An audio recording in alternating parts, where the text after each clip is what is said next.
What's up, everybody? Excuse me. It is me, the artisan MC, and you have now embarked on the hero's journey. Excuse me. Like, share, subscribe, support the stream if you feel so inclined, and I will get my picture right. This way looks a little bit too intimate. There we go. You can spread it out a little bit. Looking like I'm trying to make it all personal to you guys. Yeah, Aquatechie, it's like 40 degrees in the morning here today. So I had to go out early this morning. As you can see, it is an on-call weekend, which means I am not at the Fan Expo because I'm up here dealing with people running into their garage doors like it's not a big thing that you can see and trying to convince me that they just don't know how it happened. It just happened. It just broke all of a sudden. 8 feet up, 4 feet down by your bumper, it just all of a sudden just broke on its own. I don't know why grown folks bother lying to other grown people. I really don't. That shit is so tiring. Tiring as hell. Anyway, excuse me. Like, share, subscribe, support the stream if you feel so inclined. Because it's cold, I'm building up a little bit more mucosos than usual. So if I sound scratchy, that's the reason why. Because my voice is taking a hit because I'm not at home. I'm out here in the mist, in the cold, dealing with dumb shit. So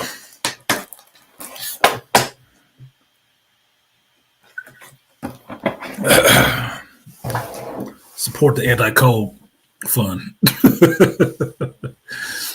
So I'm going to go ahead and drop the link in here early since it's an on-call weekend. You know how it goes. I could get called away at any moment. So I might as well drop this in there and let you guys get your chance to come up early just in case I have to get cut off. You not waiting and holding your water for another week or so to be able to say what you wanted to say on the topics at hand.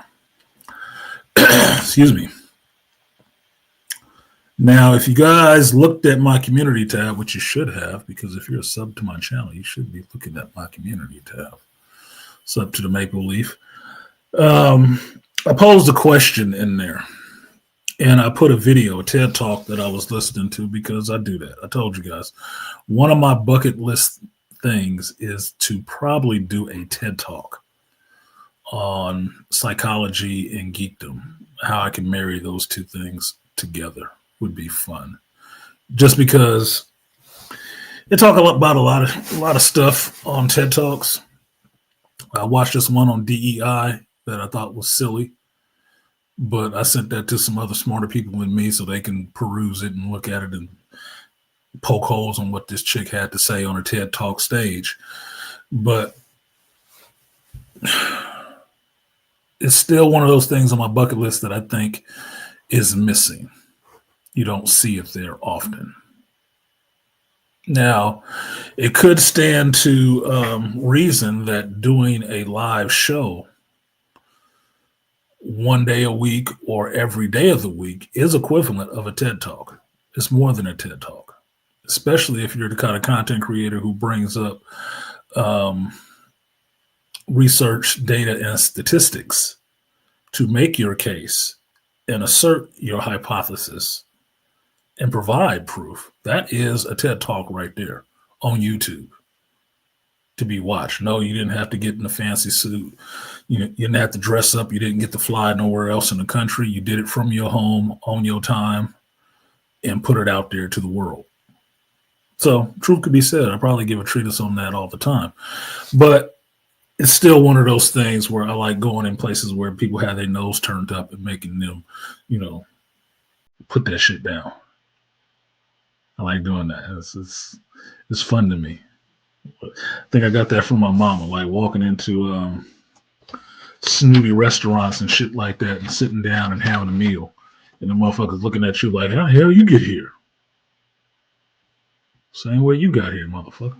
I walked in the door. And I didn't think the shit was too white for me to be here. So I like doing that shit. It's fun for me because I'm a minority and I'm a black man. So it's fun for me. Break up your stereotypical idea of what's supposed to be happening up there. Anyway, it's good. Maple Leaf. He said a TED Talk is pretty much the equivalent of saying Googling something in terms of a podcast versus searching something online. A TED Talk is basically like doing your doctoral thesis. To me, I haven't done one, but as I know how it was coming together when I was in school and talking to my professors about how to make my thesis and do my doctoral paper, all the rest of the papers that I wrote could go towards my doctorate. So I was already doing the work in the thesis for my doctorate because I was doing work on that already. So I just saw a TED Talk as a way of doing another, in-class presentation of what I was already doing anyway about a topic I was already covering and looking at from these different angles anyway. Made no difference to me. I just thought it'd be fun because I like TED Talks. And that's how I approach some things in life now. A lot of the time is if I have not done it before, why not do it? And if I think it'll be fun and I haven't done it before, why the fuck not? Should probably do it right now. Because time is fleeting and short. And at my age now, I watched a video on Instagram that really fucked me up the other day for a hot minute. Had me divulging all kind of shit to people, bleeding heart and everything. But it was good for me to get that shit off. But understanding that average 40-year-old will probably live to like 73 years, maybe 76 if you take care of yourself. I'm not 40. I'm 51. And I'm black. Oh, it's coming. That shit is coming quick. That shit is coming up quick like I'm mashing down a short road at 100 miles an hour.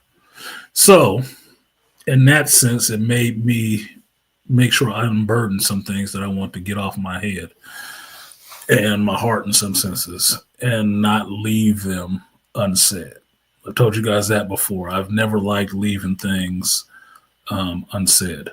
It bothers the shit out of me because my buddy Ron, hallowed be his name in the comic shop that no longer exists, he taught me that it was better to not leave things unsaid.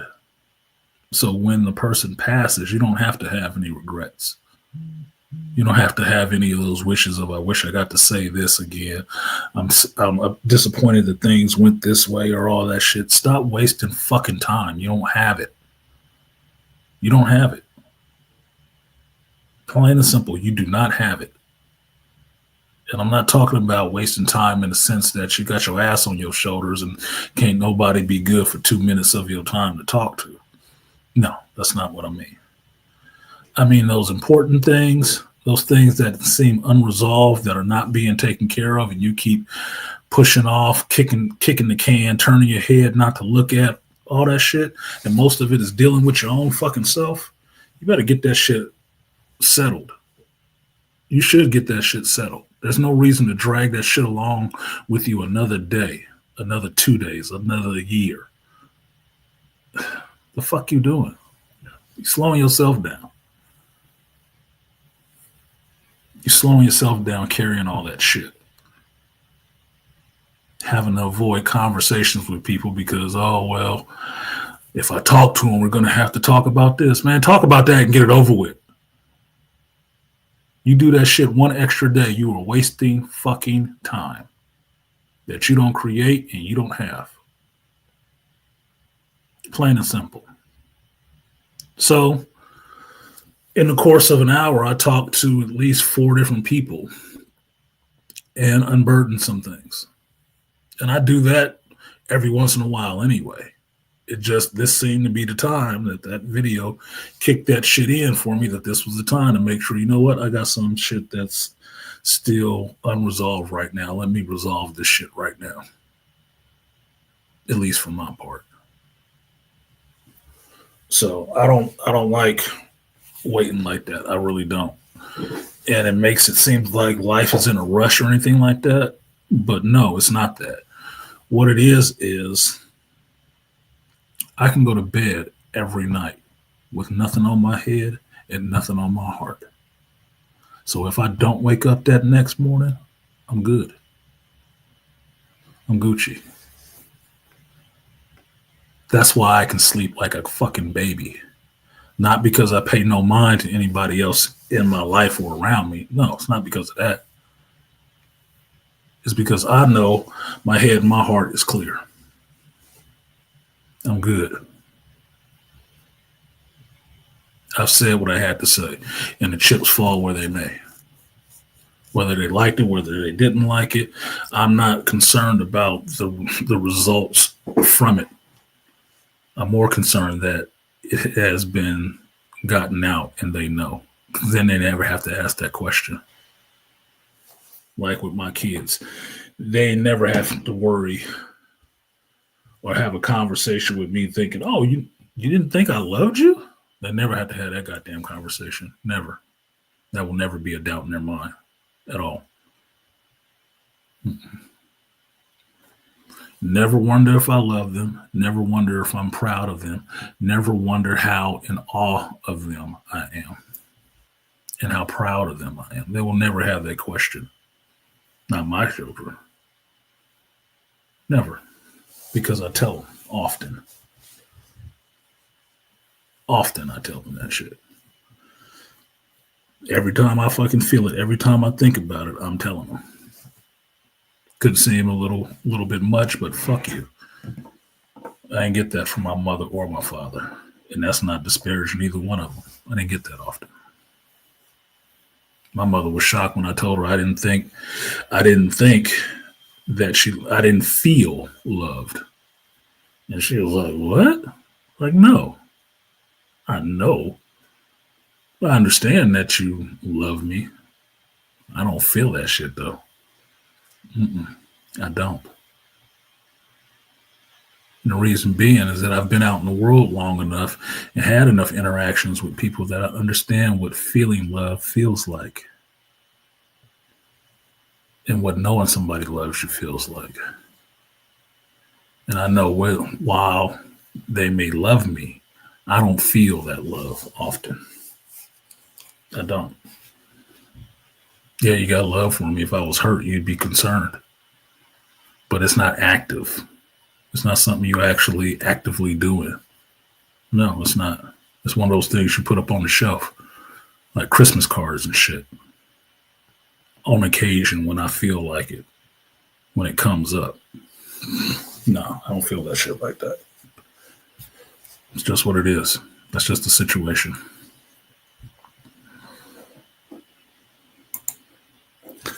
Let me say class versus non-terminal appropriation. What the hell is that about? I'm missing a deep conversation, I see.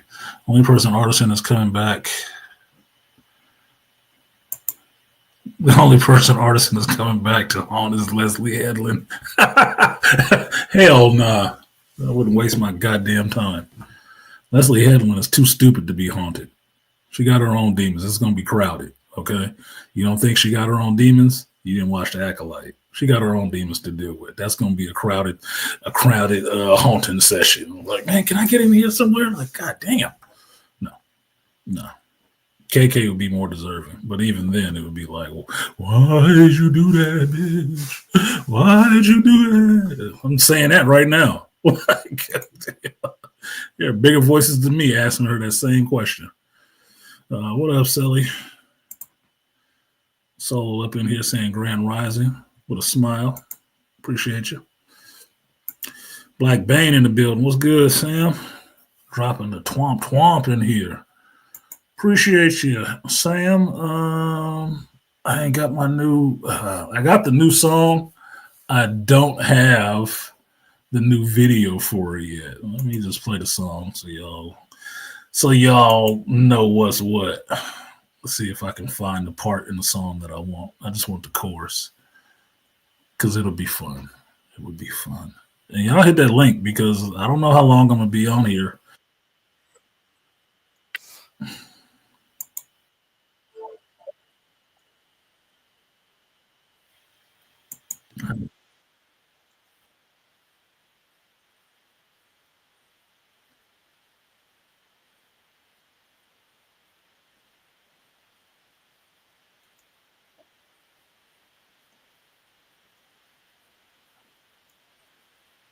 Here we go. On the fritz. My circle of people, they hustle hard. Cash money, no credit cards. Yes, sir. I learned a lot watching Better Call Saul. 30 years of rap, nigga, I want it all. Yo, I'm doing all right. Yes, sir. I get an attitude when my money ain't right. If it's over 35 thou, you can either PayPal or I'm on the next flight. Nigga. Haters don't want to see me rich. Haters don't want to see me rich. The team don't want to see me rich. I bet they all back down when they hear the clip. That's what I'm gonna use. I just gave y'all a preview. That's gonna be my next donation musical meme because I like Redman. Man, if you ain't grow up in the 90s or 90s, you don't know shit about Redman, man. It's time for some action. And I like that hook, man. They just don't want to see me rich, but they all back down when they hit a click. Oh man, I'm using that shit. I'm using that. I just gotta find some good videos. That's just good old school hip hop. It's like, I don't know whoever said that shit, but hip hop should not have no old folks. No, there should not be even a term for that shit. Like, oh, that's old rap. No, nigga.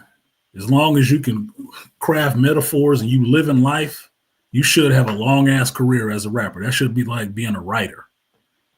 But you can be fucking Stephen Hawking couldn't even move his body and he was writing books. Fuck out of here. PayPal should have cut him a check.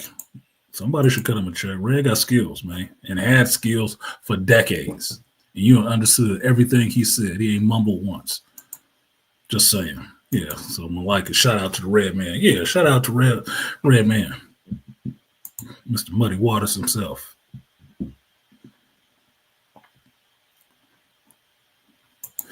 Ghost with a symbol and show Leslie Hedlund the power of many. Yeah, she getting the power of many. It's probably where she came up with that bullshit from. It'd be like Wes Craven and Clive Barker. Them iconic characters that they created was shit they saw in their damn nightmares. Like, man, I don't want to think about what the fuck you was doing to see things like that. You need to leave them drugs alone. Stop doing dirt to people. What else, Sportaholic? Yeah, that was fire. That's old school Redman. You watched the behind the scenes how I created that video? That video is straight guerrilla style, as they call it. Meaning, Red just walking, him and his little team and the cameraman and the director and stuff like that, and they walked into places and start filming. So everything you see on the bus, in the grocery store, out on the street, they just filming that shit like a YouTuber. Just showed up and started filming. You know what you don't see? People fucking with them. And Red ain't no big ass nigga. He old. That was old as me. Fuck out of here, man. That's love right there. That dynamic duo, Red and Meth. Yeah, Redman, Meth Man was a classic fucking duo. They didn't start out as a group. They solo artists, but they work well together, man. They work well together. Straight fire. And Meth still spit too. My dude. One of the lines I quoted a bunch of Rakim was age don't count in the booth when you flow. Stay submerged in the fountain of youth. Hell yeah. Man, we can't even talk about Rakim. Rakim get goated just off top. Everybody talk that goat shit. And Ice Cube had a line about that goat shit, talking about making some curry out the motherfuckers. Think you the goat, we gonna make you some curry. But hey, you need some Jamaicans to understand that. Motherfuckers flow forever. Been flowing forever. There is no old folks league in hip hop. You can either rhyme or rap or you can't. Plain and simple. And a good one ain't never going stale because he can always rhyme. You might not like the song they talking about because you ain't of that. You're not that age, but maybe you need to step your fucking game up. Understand a little bit more. Stop trying to revert to being a damn child. Organic, original, and creative, pure genetic. Yeah, no shit. Uncut. Organic, original, and uncut. These was the people who was first getting the parental advisory slapped on their shit and was fighting against like, nah, I'm gonna say what I want to say. Don't sweat the technique. One of my all-time favorite Rakim songs is Follow the Leader. Love that beat. Love the aggression out the lyrics. And understand, I was young when that shit came out. Like preteens, teens. Love that shit. Have bought that tape. Tape, motherfucker. Not CD. Not album. Cassette tape. Still got it. Gritty. You must have heard LL's new album. LL, another one. That motherfucker can spit. I don't know who thought LL couldn't rhyme. Y'all wasn't coming up in the day when LL broke out onto the scene. LL been going hard for years. Excuse me, decades. What about James Todd? What about Todd?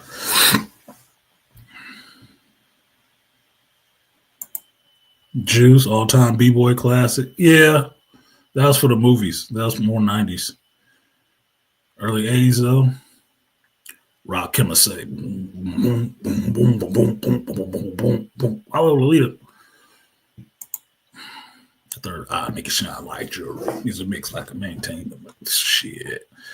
That motherfucking delivery was sick. That was back in the day when you knew rappers by their delivery because everybody's delivery was different.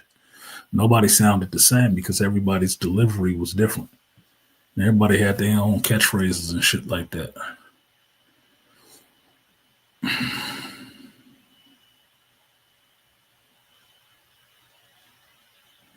What are you talking, Andre? You're gonna have to stop trying to start shit. You're gonna have to try to stop starting shit. There is no sorry for name dropping angry man in this motherfucker. What are you talking about? Nigga, stop trying to get in good with motherfuckers by shitting on folks. Stop that shit. Angry Man is my homeboy. I am cool with him. He's been cool with me for damn near a decade now on YouTube. Cut that shit out. He always plays music before he starts. Always. Always has. That's why you late to the party, because you're trying to tell people who've been there for that shit. Like it's new to us. You realize most of the people in here been known AM a lot longer than your ass? Come on, man. Wasn't even old enough to watch this shit yet. Let me get on with what the fuck I thought I was going to talk about.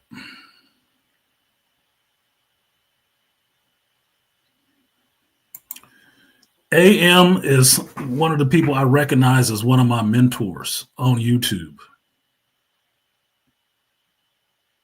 I don't like people name dropping motherfuckers that's not in the manosphere. That name dropping shit gets messy because motherfuckers are always trying to start shit and have people saying stuff because they're responding to what you're doing, and it starts up a whole bunch of bullshit because content creators can be sensitive about that shit because somebody always want to run back. Oh, so-and-so was talking about you. Ain't nobody said shit.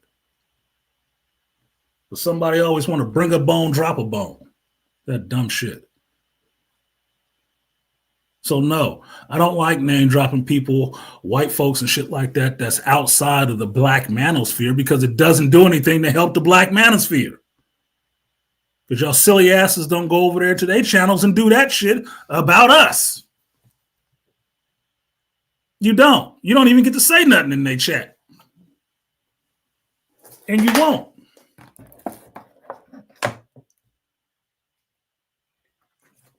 The only motherfucker I know who will go to other channels, smaller channels, bigger channels, or whatever, drop money in their chat and start speaking is Angry Man.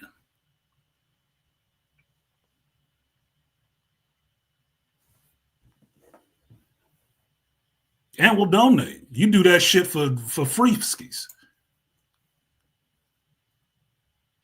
So stop that shit. That's ridiculous, man. I hate motherfuckers doing that shit. And every fucking 5 years, we get one of you new young motherfuckers that come along and be doing that shit.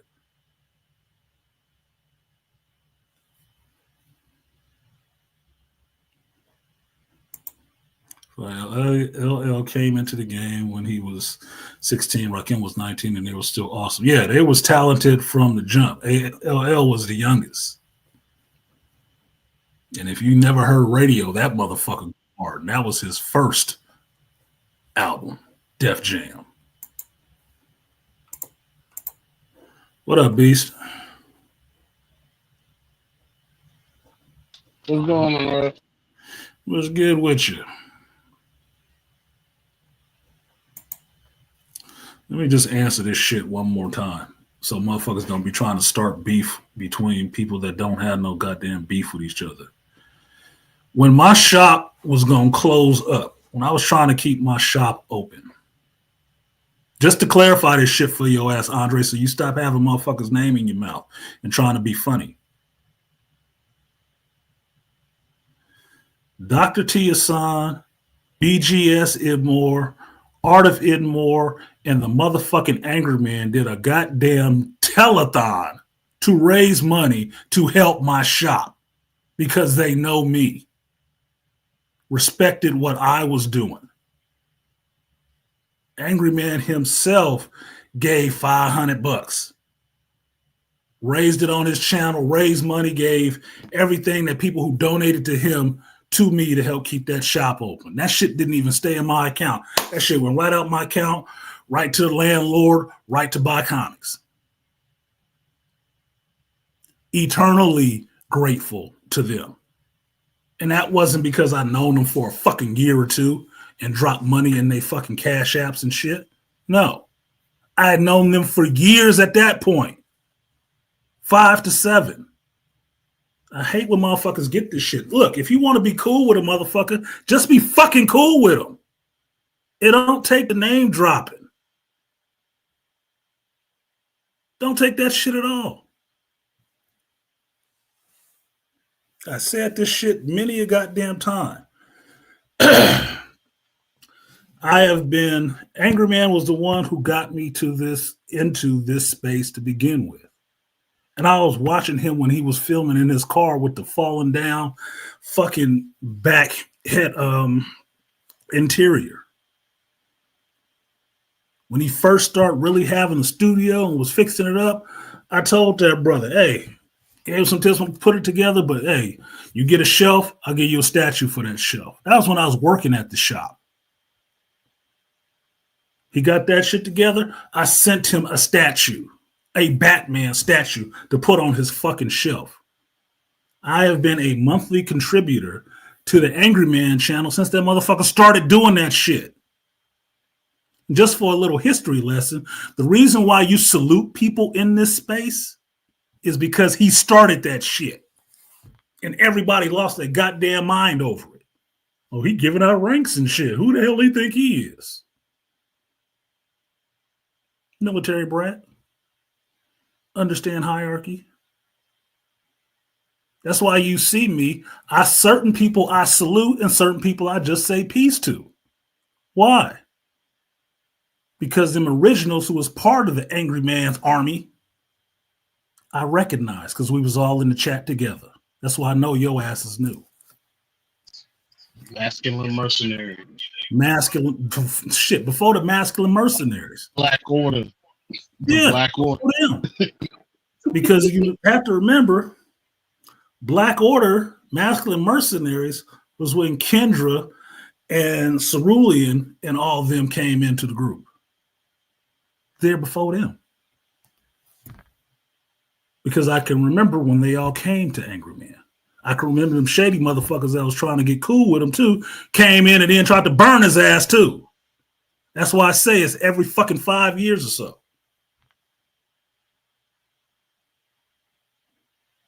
So you ain't got to tell me shit about AM and act like you insulted me or offended me in some way. You ain't offending shit. You're offending the relationship that I have with that man. I don't like people fucking with those kind of things because I'm loyal to the people I'm loyal to. And I'm rarely wary of people who knew come in and be trying to look like they stirring up some bullshit. Really wary of that shit. These are people I have respect for. Know me, know my real name, know what my family look like, and have my personal number. I don't say shit bad about none of them and never would. So cut that shit out. I do my show the way I do it because of AM. That's why I see him as one of my mentors. Made me go off on some shit I wasn't even thinking about, man. Fucking hell. Yeah, Malika. AM got me into the space. AM was how I ended up meeting BGS. BGS is how I ended up meeting Dr. Tia-san. Mad respect for all of them. BGS is how I ended up meeting Artie Ibmore and Art Nustel, who I still call my boys. I don't give a fuck what nobody else think. They're my boys. They're my brothers to me. Because for a long time, we did shows together till people started having issues. I never had an issue because I resolved shit.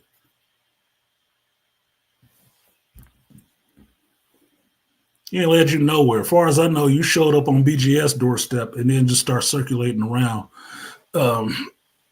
soliciting wrenches. Like some other motherfucker I could name but won't name that did the same shit, and everybody find out his ass was bogus all day long. And he wasn't the first one. And ain't been the last one.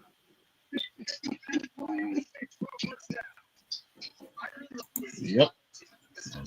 This is what gets me upset. I don't like young motherfuckers trying to tell old folks who've been here what's what. Sit down and enjoy the fact that you got a space. Anyway, what's good with you, Beast? Man, chilling at work, off work today. Yeah, happy belated Thanksgiving. Oh, thank you too. Workman's comp, You on workman's comp? Oh, cheating. The fucking kids tried to fight me. I fucking knew it. They didn't hear the stream last week, did they? They didn't hear the stream last week, did they? Holy shit. Man, so I came back. It happened on Wednesday. When I came back today with the paper, they said, "Oh, wait a minute, this said restrictions. You can't be up here. You got to go." I don't know. Yeah, I remember when my uncle was in prison. Not saying this is the same as the little youth thing or whatever, but remember when my uncle was in prison and was telling me about how these holidays is the worst times to be there. And I've heard this echoed from my boy Pep, who was a sheriff's officer, worked at jails. It's the worst times to be there because shit will pop off that don't usually happen with some folks. It'll always happen. They feel some kind of way around this time. More angry, more fucked up about what's going on with their life or what was supposed to be in their life, and they will go the fuck off. It'll be a problem. Yeah. You will end up getting hurt. There will be some fights. And we like a campus, so it's open. So we have to basically watch them when they transition if they're gonna try to run, because we've had a few kids try to run recently. Mm-hmm. But they don't realize how the distance they got to run to get to that fucking gate. I'm like, yeah, you do real, because you can't go the one way because on one side it's surrounded by a big ass lake. I said, okay, go ahead, you jump in that lake if you want to, but let you know, fucking alligators in that lake. So take your chances. Yeah, take your chances. Yeah, look at JT in here talking about he on paid leave right now. Kids be bugging. What the hell is you on paid leave for? Did you hit one of the kids? That's fine. You're going to have to call me later and tell me what the fuck is going on. I want you to put that shit out over the air. But I got questions, motherfucker. I got questions. Well, the problem is idle time, too, especially with the younger cats. You ain't no school, because they got to go to school with us. But ain't no school this past weekend. They liable to get in shit. They just bored. And so they'll come up with anything. Mm-hmm. Yeah, people locked up are mad around holidays, birthdays, and release dates. Yeah. Yeah. That crab in a bucket should be coming out of them. Or mad about this situation. They'll try to fuck up somebody else's release date. Yep. Shout out UFO. Another old head from the manosphere.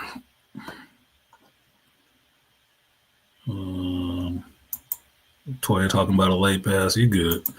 You good, Trust? You know you good.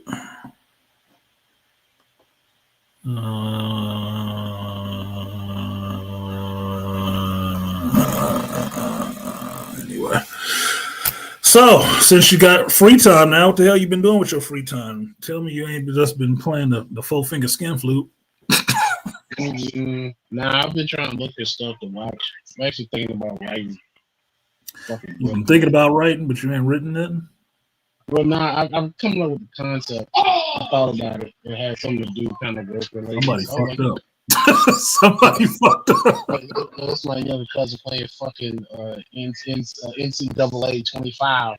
Okay, it sounds like somebody missed a pass or something. Like, what the fuck? Hey, yo, did you miss the pass or did you score? Oh, he scored. Yeah. Okay. Oh my goodness. All right. Yeah, it's just certain things you know from, like somebody either missed something or made it. I went for the miss because it sounded like, oh shit. No, but he made it. Okay, cool. Yeah, man.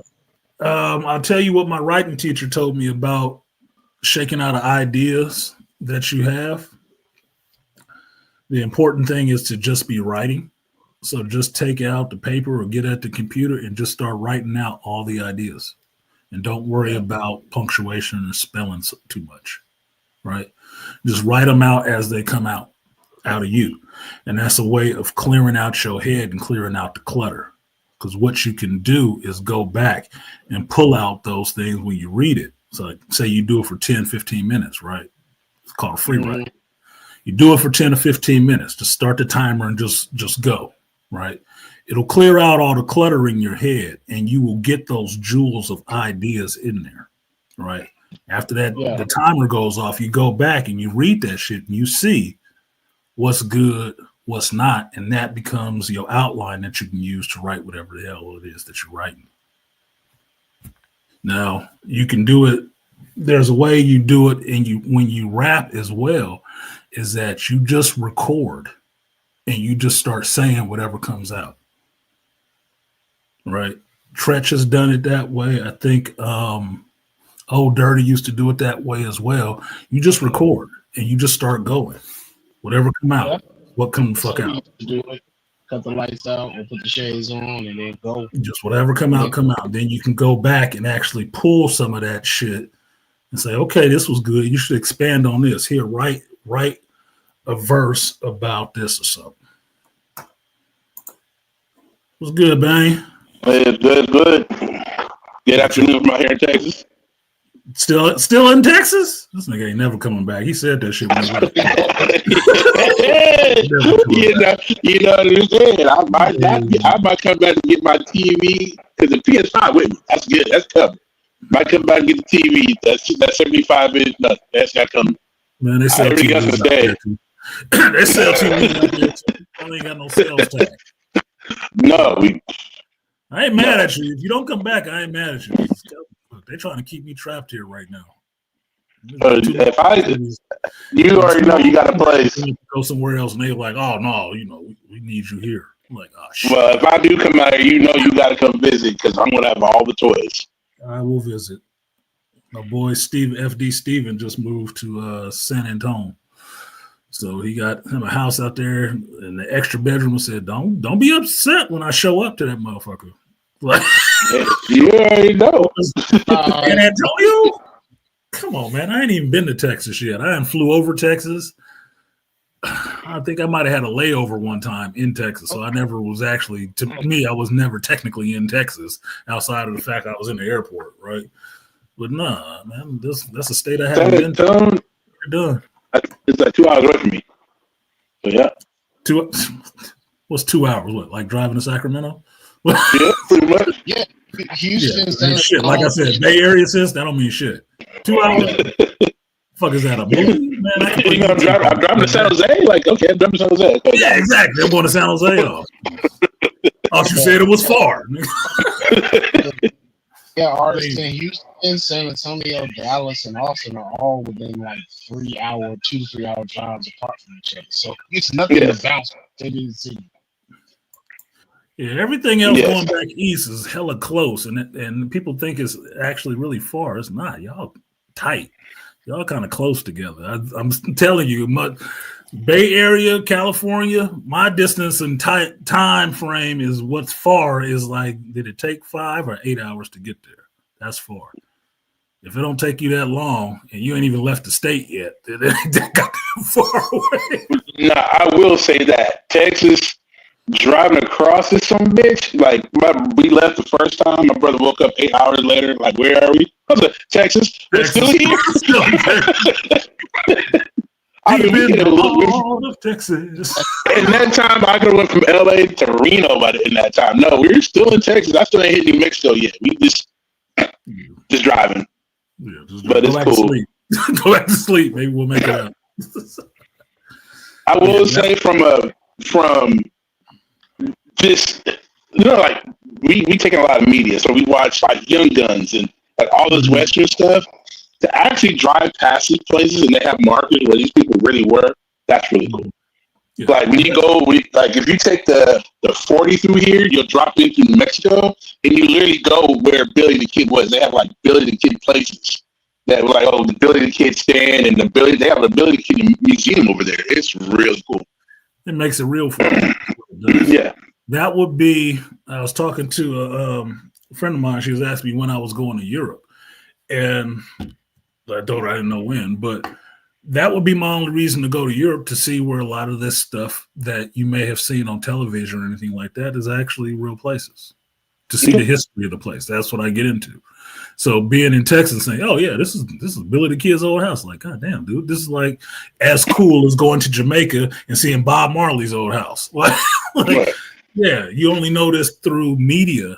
But when you are able to go somewhere, touch and feel this stuff for yourself, you can connect to that shit. That this was a real person. This was a life really lived. Right. Not just all Hollywood for some shit. I think the biggest one for me is when you remember when Mom moved to Mississippi.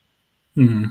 And I actually went out there and I actually went to an actual cotton field. And you can see the actual old plantation in the back and slave quarters. Boy, that hit. That was an experience. That made roots real. Yeah. That was like, wow, like this, what happened here. I didn't go with her, but my mother and her friends and stuff like that, they went to Africa and they went to Zanzibar Island, and one of those spots where they were shipping off the damn slaves, and was showing me the pictures from them places and being in there and seeing where they used to be chained up and going out to the ocean and shit like that. She said, it felt really eerie and shit like that. I said, I don't doubt it. You probably felt some spirits. Bet you it should have been an experience for you. It should have been. Hey, it has a vibe. Trust me, you feel that. Like when I stepped there and actually touched cotton, like what happened here. It's real. That's real truth. Like I don't care what people have their own belief systems, but hey, that's got energy to it. I don't care what anybody said. You feel that. Has its own energy. And if me and you talking, so you'll get it. If you've ever watched movies like The Grudge and shit like that, and understand that people suffering and spirits and stuff like that get tied to places, you'll feel something like that if you're there. Mm-hmm. If you have been tied to them people, you'll feel something like that. It's all energy. Yep, it's all energy. Energy is not lost nor destroyed. It's merely transferred or transformed from one party to the next. Exactly. Thank you. Basically, see, somebody did some shit in school. That's why he there talking to them kids that tried to get rough with him. Like, them dumb motherfuckers. What did y'all think? That's real. Yeah, that's like my mom's mom. That's why she never went to, what is that, a yard sale? She didn't bring stuff from other people's house into her house. No. She's doing that. No, I told you when I first got my place and I started moving stuff into my place, the first thing I did was I did white sage in my place. And then I saged everything I brought into the house that was sitting in storage and shit, because the last time it was out. It was in a house that had some bullshit going on. I had to tell all that shit, man. I don't want none of that bad juju in my new place. Fuck you. So I want to come in there and it feel nice. It don't feel like, damn, it got some old shitty ass energy in here. What the fuck is going on? That's why my mom was in the mortgage industry, man. She didn't when she went to people's houses when she wanted to get a new house. She's like, I don't live in used houses. I live in houses that are brand new because you never know what she's like. You never know what type of energy went on in this house. There beforehand. You can dispel some of that shit, make your peace, and let the new spirits know. Like, I'm here now, and I ain't got no beef with none of y'all about whatever the fuck was going on. I ain't part of it. You do you, I do me. Let's just not do it in the same place at the same time. We'll be all right. And when you watch some real ghost story documentary shows that they be having on Nat Geo, she's like, see, that's why I don't live in used houses. Well, that's why I don't buy shit back east, because y'all got to. Yeah, I got some trauma. Yeah, too many old things going on back there. Them old Victorian houses back in the day. Too many old war zones and shit like that. I don't want no parts of that shit. I wasn't in the Civil War, okay? So I don't know what happened down here with your Blair Witch shit. Like, So it's funny you bring up. Oh, go ahead. Sorry. No, you got it. No, it's funny you bring up war because I'm in a military town. Killeen, that's where the military base is, and all these other guys in cigar lounges, they're all ex-vets, and we were watching an episode of SWAT, and a girl did something stupid. She picked up a chess piece from this game, and all that's bad juju.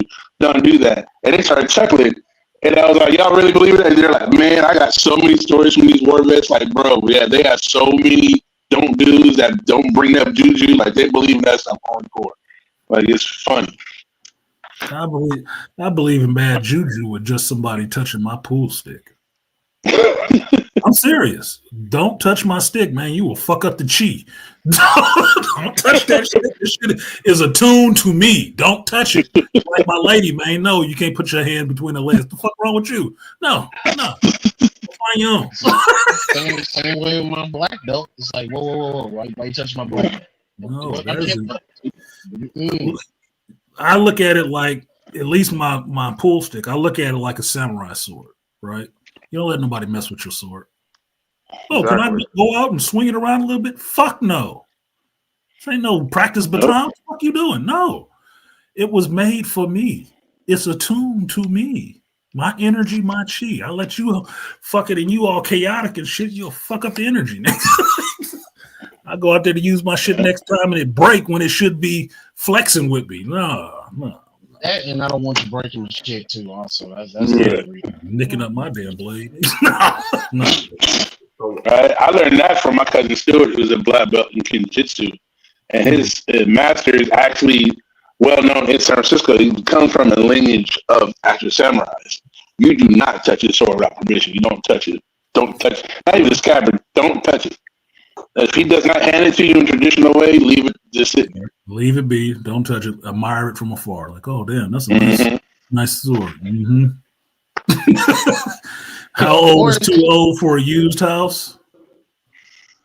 Depending on how many people been in there. I would say 50 years. That's long enough for maybe 2 or 3 families to have gone through there. If you're going back east, you'll get up to the 100-year-old houses a little older than that shit. Somebody expired in that bitch at one time. Hey, that movie theater downtown Oakland, the old movie theater, that got that energy. I went upstairs there and I was like, oh yeah, there's somebody here. This guy vibes. Like, hey, which way's the restroom? That way? Like, okay, there's somebody watching. There's something in here. There is definitely something in here. Okay, I'm leaving. They said there was a ghost here in this building, right? And one of the first times I spent the night here, I thought I saw something. And then that next Monday, my coworker, she really scary of that shit. She said, oh, and the ghost is here. I said, oh yeah, I saw it. He said, what? I said, yeah. I said, where? I said, right in the hallway. She's like, what? You're lying. I was like, why would I lie about something like that? Like Look, it was doing its thing. I'm doing my thing. I'm not, Exactly. oh, it's down the hall. Okay, well, it's down the hall, nigga. Don't come down here. The dollar theaters at the old Hilltop Mall had a ghost in it. And I didn't believe it until I was in theater number 2 doing my security check, and it's on carpet until you get to the front of the screen. It's concrete. I heard somebody walk past me and take 2 steps on that concrete. I was like, "Yeah, I'm not. You want some popcorn?" But I'm about to leave. There was nobody, and there was nobody behind me. I heard them walk past me, take 2 steps, and I was like, "You want some popcorn?" Because I'm about to go. Like, all right, Well, enjoy the movie. I'm out of it. So Black Vein, I would say like once you heard the first step, you should have been out of there. Once you heard a step and you didn't see nobody, you should have been out of there. Well, see, that's my curious mind. I'm just like, wait a minute. He's not that damn scary. Yeah. What did UFO say? Me and my brother and 2 cousins were at our grandmother's house watching TV and saw a vase on the shelf slowly tilt over and shatter on the floor. Every door and window was closed. Real shit. Yeah, it is real shit. This is the thing. It's like people in a sense, right? Negative ass people will attract some negative ass energy, right? That's why you don't have them around you. That's why you don't fuck around with negative people. It's the same thing with spirits, man. You got that negative energy, you'll draw that shit around you. Now, you will understand if you need to be scared or not be scared. It's like seeing a mouse in the corner. It's startling at first because you're not expecting to see it there. But if it ain't doing nothing fucking malicious, just looking or moving through what it's doing, then what are you being scared of? Mm-hmm. Go about his way. As long as it leave your ass in peace and don't be fucking with you, then you good. I only worry about them grudge type motherfuckers that want to just follow you and hang out. Like, no, go somewhere. It's a business, man. The ones that get attacked. What was that movie? It Follows, that ghost that was like basically a STD demon. Yeah, that's on person to person. With UFO, like exactly. Yeah, you do what you do, man. Just leave me the fuck alone. I don't have a problem with you. Hey, did DX ever tell you about his experience with TV? Nah, he didn't. I'm sure he didn't because I don't know what. Oh, it freaked me out. I was there when it happened. He had one at his aunt's house in Mississippi, and I remember fucking Mississippi. I had never seen him freeze up like that. He was just standing there frozen, and like he finally said he saw something crawl out of the television. He's watching the I'm like, I thought he was tripping. He's like, no, it crawled out and stood behind mom and looked at him he has not been back in the house since. It was real enough for him. Well, that's the thing. All of that shit, like if you say you believe in any of that shit, you have to understand that the fact that you believe in any of that stuff makes you open to it. Right, you'll be open to seeing it or some shit. Right, it's just a feeling in your energy. So if you do, you shouldn't be really fucking scared about that shit. You should take it as being, accepted in some ways. Just know, look, man, I ain't here trying to cause no bullshit, and I ain't on no negative energy shit. So let's not do that part. But that's like shadow people. My ex-wife used to see one. She used to see one hovering by her bed, by the bed. That's what she'd have fucking nightmares and shit. And I told her, fucking with her, that a lot of single women or women in general who have done a lot of shit that they try to repress, they always see shadowy figures by them. That's what that shit means. If you go into that dream analysis and shit like that, that's what that shit means. You have a lot of repressed shit, and you, because of that, a lot of repressed negative shit, you bring these negative things around you. That's why they be looking at your ass while you sleeping. That's you, motherfucker. Well, I had that. Energy manifesting itself into the real world. You drawing it. It's like a beacon, motherfucker. You turned on a beacon in the dark room. Like, yeah. Well, I had that experience. But my girlfriend would say that when we lived in El Sobrante, after, I don't know if you remember my friend Chris Brown, but he got the kid that got killed at Richmond Park back in like 94. After his funeral, a little weird things would happen, but my ex was like, I'm not sleeping anymore with that door open to the closet. I wake up and I see a shadow, see someone standing there. Mhm. I thought she was tripping. And one night I woke up and I looked, and sure enough, I saw a person standing there. It may be me, but to me, it looked like Chris. And I said his name. He looked down at me and I disappeared. I said that story a few years later. My brother was like, "Yep, saw it all the time." I was like, "You ain't said nothing." He's like, "I was like, y'all say y'all gonna be crazy." But yeah, there was always something in that closet. Yeah, ex-wifey's. It was one of her friends. It was Fef, her friend Fef, when he got killed. She saw him by the bed. I was like, well, he's probably just coming to say, bye or some shit. Yeah, it'll be all right. I'm good. Obviously, a legit relationship. So it is what it is. El Saab in the house. He's trying to wear you to run. Yeah, let's hear it for the leftovers in the house. What's good, Zach? Was Jack from the El Sabranti.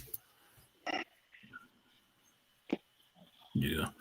So now we're off to metaphysical, so we're freaking people out. Actually showed up, which is funny. That's part of geek shit. What are we talking about? Paranormal, extraterrestrial, that's all geek shit. Like I said, geek shit for the most part, in some ways, is what you geek out on. Like I started this show talking about a fucking TED Talk. I geek out on TED Talks. I told you. I found Erin McKean, some chick that I would fuck with, even though she married. And she ain't overly attractive or anything like that, but she's so fucking smart. I was like, man, I just want to stick my dick in the smart stuff. Yeah, the dumb Get shit. smart by osmosis. Yeah, no, she's just attracted to me because she's fucking intelligent as fuck. I'm like, God damn, I'd fuck the hell out of her. And I don't know hateful shit just because talk dictionary to me. Like, talk that lexicon. Just read the dictionary to me, baby. Just read it to me. Yeah, you gotta be articulate as fuck. Put out some words you don't even know. Like, the fuck does that even mean? I don't know. Say it again. Just being funny. But no, I geek out on TED Talks. I geek out on comic book stuff. Like I said, geek of many stripes. There's a lot of shit I geek out on. I'm a geek and a fucking nerd, so it is whatever. Yep. Hell yeah. Aquatechy, if you want to believe it or not, I only think men can be sapiosexual. I don't believe women can be sapiosexual. I don't. We can debate that shit. Trust in here. She can debate that shit. I would agree with you. I only think men can be sapiosexual. I don't think women can. I mean, there could be an argument made that women get more into shit based on what they hear, but that's not about intelligence necessarily, unless it is in the power of your intelligence with being able to seduce a woman through your words. Mental stimulation. I've had a debate with a woman about that before, and we tried that shit to see how it worked out. Well, I won, but I had a little bit better imagination than she did. That's just it. I think the closest. Look, trust in here. She said, yeah. I think the closest thing that a woman can come to being a sapiosexual is like understanding like this dude might be highly intelligent, but what she's really concerned about is what that could bring like as a potential benefit for both of them, like in terms of like this dude is a doctor or a scientist or something like that, right? So like yeah, she might like technically she likes the fact that he's smart, but it's not the fact she's not actually liking his intelligence. It's just how much money he could bring. That's it, because I say that because for one thing, I think women are more security based first than anything else, right? See, that's how we do this. 1 second. Y'all carry on while I answer this call.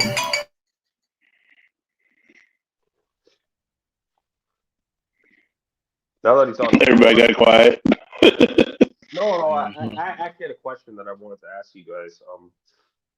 I wanted to ask Artisan as well. This you guys probably already covered this. I'm not sure, but like I only recently learned in like the last like maybe few months about that show, Lawman Bass Reeves. Yeah. Have you guys watched it? I haven't watched it, but I did a little bit of studying up on him, his real life. Yeah, I'm familiar with Bass Reeves. Well, the only reason why I'm bringing it up now because talking to Charles yesterday, like someone like I think he was bringing up like the U.S. Marshals and like it's about the first black U.S. Marshal. That's why I thought it was worth bringing up. What about him? Well, he was the first black U.S. Marshal, but he was like uh, one of the most efficient of them. He was one of the most dedicated. He was also one of the most feared because he went by the law and he didn't break that. He even brought his own son in for killing his wife, and he wouldn't let anybody track him down because you're gonna kill my kid. He went and got his kid so he get a fair trial. He ended up being hung, but the law is the law. But I'm gonna go get my boy. So based on that, I'm gonna watch the show because I haven't watched it yet. I heard about it; it's on my list. Yeah, based on that, I'm gonna watch it. Thank you Yeah, for that. he is the actual inspiration for the Lone Ranger. That was his life. He literally had, because he grew up around natives. He had a friend that was a native that would go out and track with him. So all that stuff you see in the Lone Ranger, that was basically based off his life, what he really did. The man was no joke. And surprisingly, the dude that actually told me about this show was uh he was a black dude, but like he's like what like people consider to be a coon. So I was surprised that like he recommended this show, but he also spoke about like other like influential black leaders too. So like I kind of get his position where he's coming from. He just doesn't like the BS that's going on. Well, there's a lot of black characters in Cowboys history. Pretty much anything you see on TV is based off of what either a black, Hispanic, or a native did in the West. Because that's what we were. White. The only reason why there were white guys out there because they were basically us. They were poor. If you had money, you weren't out there bringing cattle unless you just sitting there dictating everybody. He wasn't doing that shit. Mm-mm. It's like the work That was us. Yeah, it's like the work I do in carpentry. My cousin was telling me about the history of that shit. That at that time, doing that construction work and doing that concrete and stuff like that, that was considered nigger work. White boys didn't do that work. They didn't. They would have they'd work on the outside of the building. When it rained, they wouldn't be working, and they saw them niggas out there in the mud and stuff like that doing concrete, working year round, making more money than them. They want to start doing that shit too. You want to be out there doing that shit. People who want to get paid do. They peep game, and then they got into doing that shit and tried to take it over. Yeah. That's where, like, stuff like that with Bass Reeves, you got to realize where actual reading history and understanding where stuff comes from is important. I got in this conversation with somebody about even the word redneck, where redneck comes from, and how it's equated to white people, and actually comes from the redneck war, mining wars. And they were black folks that were rednecks because they were miners. They were the deep miners. So the one that went down there where nobody wanted to go, and when these big corporations tried to come in, take over, and put all these laws in, they stood up against them, and they went to war with them, side by side. So that's all, you got to read your history. You got to know where this stuff comes from. Don't just sit there and watch anything. Well, you can watch it, just don't watch it without asking some damn questions. And nowadays, don't watch it without doing your own research. Right. Because your research will probably yield you a lot more than what they're telling you in that show or whatever you're watching. Mm-hmm. Yeah, it goes back to what you always say, Artisan, about going back to the source material.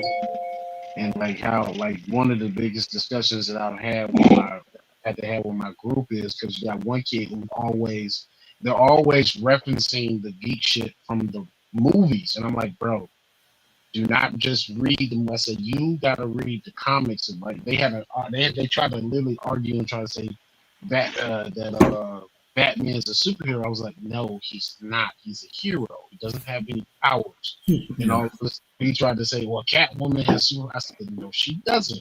He said she can talk to cats. I was like, no, she can't, sir. And like they said, you gonna really argue with him? I said, dude, I've been reading this shit since I was a kid.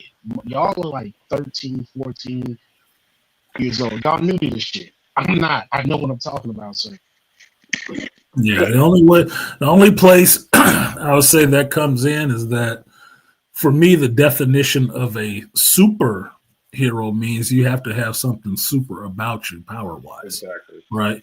But traditionally, Batman has always been ranked among the superheroes, even though he has no powers outside of his fucking intellect. Which I always have fun with because it's always the joke that's made about, well, Superman's so goddamn smart. Why is he not the tactician and Batman just out there, mopping up?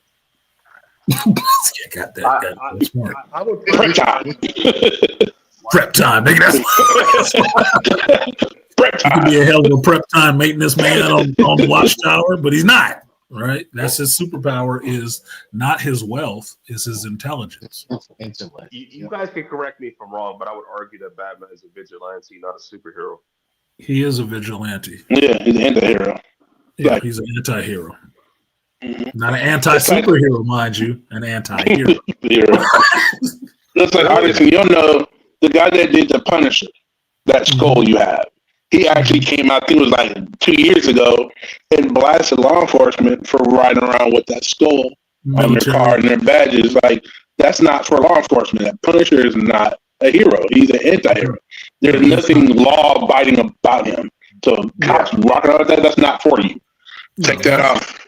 Well, they went through that in Marvel with that shit because it was part of their, anti-war stance and shit like that. But that's what they did. That's why they did away with that skull for a while when they had Punisher running around as being like the fist of the beast or some shit like that. And they changed the skull design and stuff like that because they didn't like military members and law enforcement running around with that shit. And a lot of those law enforcement members were in the military, in Iraq, running around with that skull. And it's like that doesn't instill the fact that you're coming there to help anybody.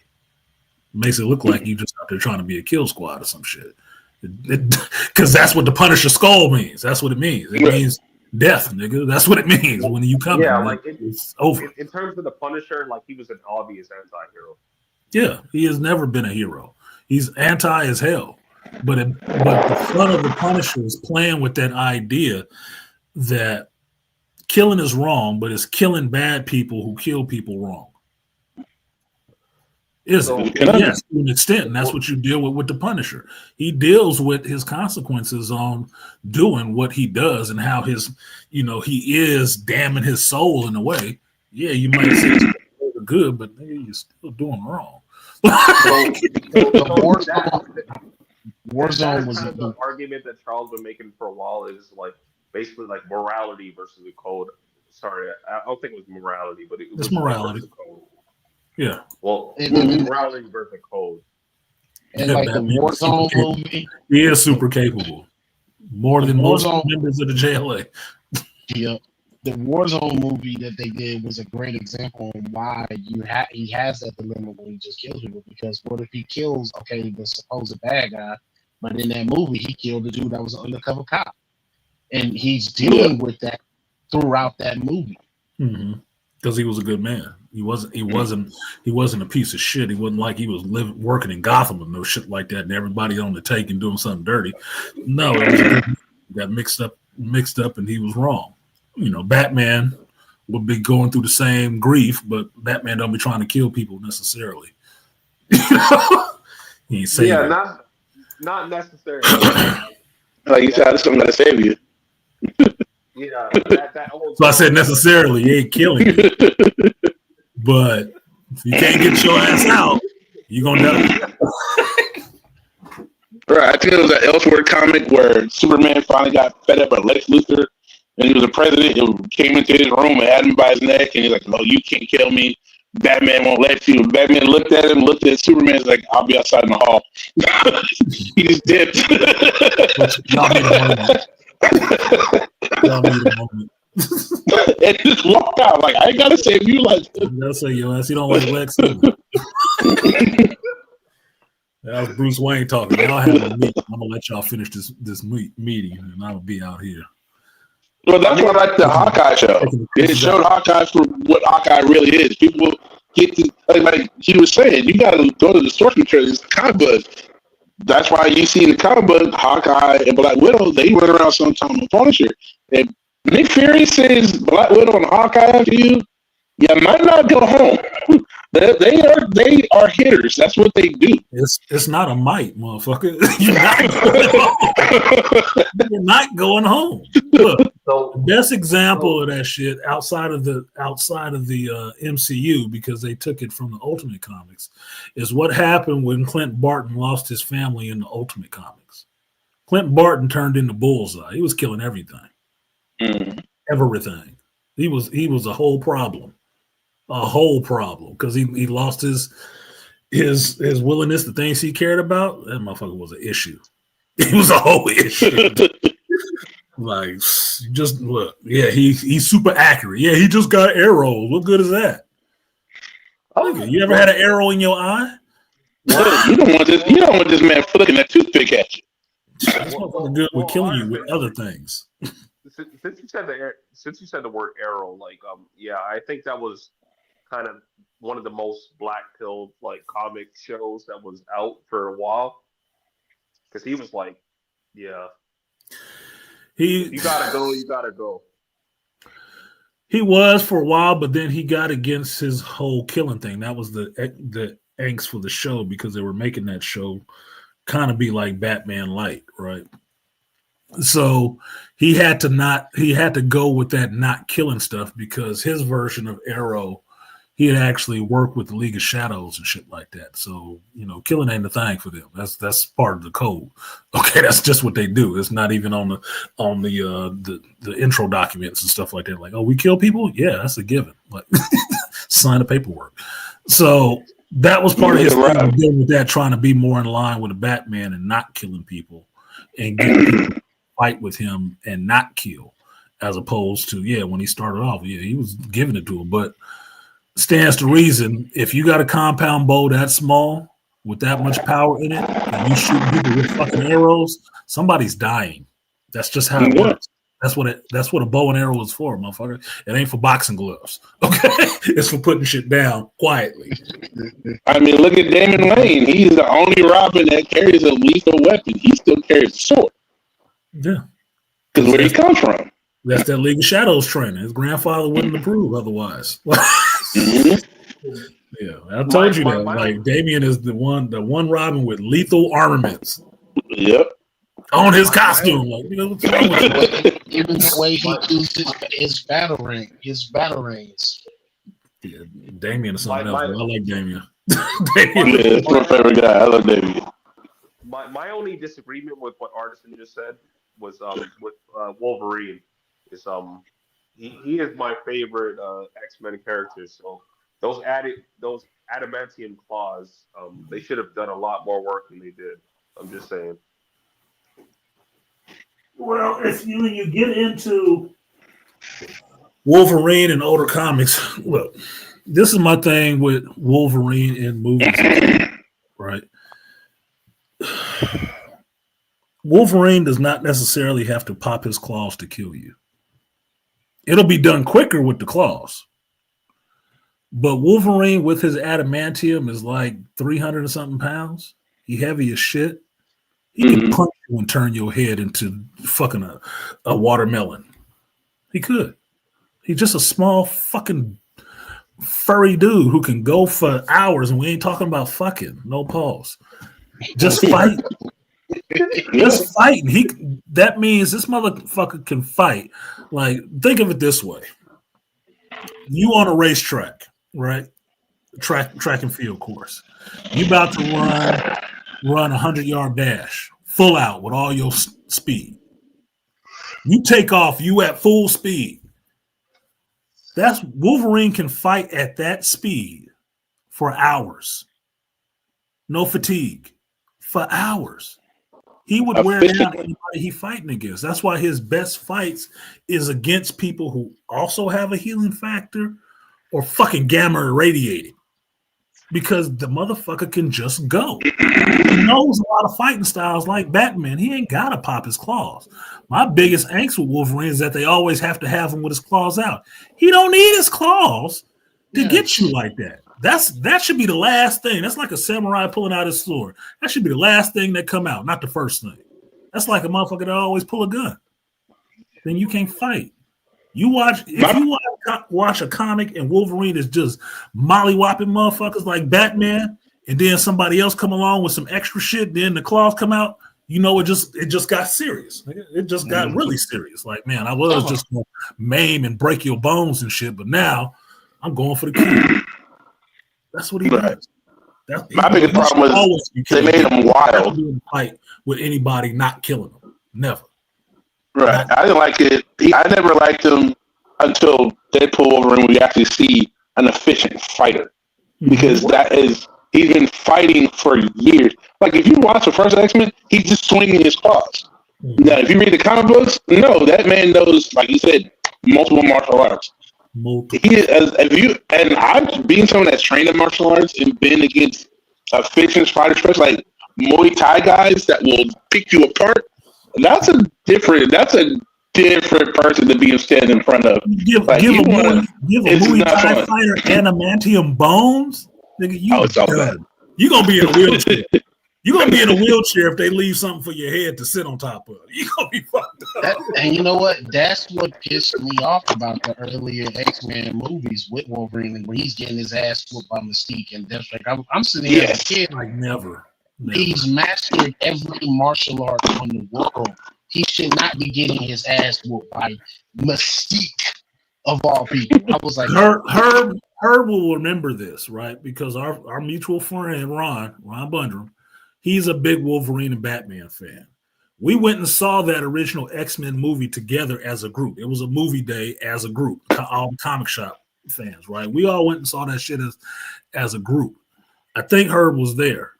But Ron was saying when he was watching that shit, he was like, hell no, that never happened. The first thing that would happen is she would break her fucking foot smacking against his hard-ass head. Yeah. He got all his adamantium in him. You're not moving that. She would have broke her goddamn leg. Kicking that dude in the face like that. No way. That's not how that shit works. He has no give. There is no give. Punching him in the face is punching something harder than steel. You're breaking your fucking hand. Yeah. Him hitting you with his hand, no claws out, is like somebody swinging a goddamn sledgehammer at your head. He is probably going to kill you from hitting you. I've never liked the way they depicted Wolverine. He's a cool character, but I hate seeing his claws out all the goddamn time. I fucking hate that shit. Just for the same reason that Herbert's putting in here. He's mastered every fighting style on Earth. The motherfucker is over 100 and something years old. Yeah. Claws should be the last thing he used on you. You should hold his claws so it can be over quickly. No. And he's a trained soldier too, so we should see some firearms. And a trained soldier. He should be running around like fucking Al Simmons was right after he got the Spawn costume. Guns and everything. You're like, what we doing? That's why my favorite. You know that, right? Like, yeah, whatever. That's what I know. That's why my. Sorry, go ahead, sir. Go Beast and then Andre. That's why my favorite cover is always the cover where it's like I believe it's the Ultimates cover where he's got his claws popped on one hand and he's holding a rifle, diving at the enemy with the other hand. I said that's Wolverine. He's going. I said, have you ever seen Wolverine with somebody with a bow staff? It's pretty efficient. He ain't got to always pop. He ain't got to pop his claws. He ain't got to do all that shit. Claws is just what gets him recognized. Everybody knows him by him having his goddamn claws out. But my thing is, you don't always need to see his claws to understand who Wolverine is, because he's pretty iconic nowadays. Just seeing his face, as soon as you see the haircut, you know who the hell it is. If you draw him at the right height and don't draw him Hugh Jackman size, you already know who the hell he is. You're not going to confuse him with Puck. No, it's just Wolverine is not a dojo fighter. Yeah, no. He's a problem. He's a problem without popping his damn claws. The claws just make it simple for people because for the idiots who just like, oh, look, he got claws in his hands. Yeah. Well, Why is Sabretooth scarier than Wolverine? And Sabretooth don't have his retractable claws because Sabretooth kill motherfuckers with his bare hands. That's why. And he get a bloodlust where that motherfucker just really get into it. Like he wasn't liking it beforehand. Like, the question that I have for you guys is who's older, Wolverine or Magneto? Wolverine. He met Magneto when Magneto was a kid in one of the concentration camps that they liberated. People forget about that. He was part of Cap's Howling Commandos. Well, JT, I would say this. I ain't talking about the goddamn movies. That's why. And some things, I'll say this. I'm not talking about the movies. I'm just talking about the comic books. But if we're talking about the movies, what is, if you know this, I don't know if you know this or not, but what is one thing that you train for when you train somebody to be a soldier? You don't act on having to actively remember this shit. It's all instinct now. It's all muscle memory. Even if he didn't remember the fucking styles, if he had spent any time training in it, years training in it, it would come to him naturally without having to actively remember, oh, this is what I do. No, it would just come to him. He'd be faced with a situation and it would come out of him because you've trained so many rote times doing that shit. It's automatic. So you don't have to think about it. So memory loss wouldn't stop that. Like I said, that's why I said he's not a dojo fighter. And I make people mad when I say this, but this is from my experience. I know many people that can be in a dojo and their katas are beautiful. Mm-hmm. You put them in the ring to spar, they can't fight for shit. They don't know how to apply it. He mastered these martial arts and he's applied them for hundreds of years in every war fight. So he is an efficient fighter. Like that's somebody that no, he doesn't, like you say, you don't need a pop claws. This is somebody this man punch you with an adamantium freaking skeleton. His body weight, and he knows how to punch properly. That's Bruce Lee. He's 100-something pounds. He can hit you with every ounce of his weight efficiently and destroy something. Like that man's a problem. Like Zajac is saying, Wolverine is a scrapper. He's a scrapper. That's the person you don't want to get into a fight with. You don't. I think like the part of what's missing here is that Wolverine he's known for his claws, right? So like he doesn't need to pop his claws, but popping his claws is what's gonna get people hyped. Yeah, like we gotta be real on that. Popping his claws. He's a problem. Yeah, but again, I disagree with you on that one because again, that goes into Clone War babies. That's what y'all know him for. People that read the comic books, we know he's more than that. That's not what we know him for. He will get in there and brawl. That's just what he does. And if he pops the claws, he's just done playing with you at that point in time. I give you a perfect example, Andre. If Captain America was in a fight with Wolverine, how do you think that would go? I know how it's gonna go. But I know how it's gonna go. He's asking me the question. Like I said, Wolverine is my first favorite, so I'm gonna always give it to Wolverine. Okay. Wolverine could kill Cap. He could. He could kill Cap. But here's the thing. A fight with Cap and Wolverine would probably be about even. Why? Because they both are enhanced. Wolverine is naturally enhanced, being a mutant. Cap is enhanced from the super soldier serum, which gives him a degree of healing. His healing is sped up. He's peak human. He's not superhuman. He's right under superhuman. Cap knows a bunch of different fighting styles, and he's a trained soldier. Wolverine knows a shitload of fighting styles and is a trained soldier. They ain't never got to pop their claw, throw a shield. The motherfuckers can just go hand to hand for a while. Now, Cap's stamina, I don't think is on the same level as Wolverine, but Wolverine can push that motherfucker to the brink, get him a little winded, and so it would be a fight. But if it came down to killing, Wolverine's gonna kill his ass. plain and simple. So Yeah. that's And not to reinforce that, Cap. It's just being realistic, motherfuckers. One person, Cap. You've never seen Cap have a berserker rage, where he just get into the fight and just lose himself and become an animal. You've seen Wolverine have a berserker rage. Usually, them hand ninjas know it very well. Very See how few many of people. them coming back talking about, yeah, I survived that fight. No, nigga. He didn't. but to reinforce that, go to Civil War to fight with Captain Spider-Man. It came down to tactics. Spider-Man was faster and stronger. So Cap beat him tactically. Like, okay, so now I'm just gonna drop some heavy on your ass and walk off. Like, okay. He obviously just outfought him, not just physically, but mentally. Cap is the tactician. Wolverine is not the tactician. He's the fighter, the scrapper. He's not the tactician. For all his living, he's not the smartest dude. He's not. He's just not. That's not his strong suit. His strong suit is killing shit. Well, Wolverine personally is my number one, but my number two is Professor X. That's the only person that kept Wolverine in check. He didn't keep Wolverine in check. He just let Wolverine be him. What kept Wolverine in check with Charles was him having respect for Charles. But Charles never kept Wolverine in check because I think it said that Charles said that Wolverine was the only X-Men that showed up fully trained. He didn't train Wolverine. They had more of a peer-to-peer conversation than you, my student, do what I say. It wasn't none of that. Wolverine is way older than Charles. But he didn't come to Charles with his ass on his shoulders either. He respected Charles. Charles helped him in some ways get some of that shit under control.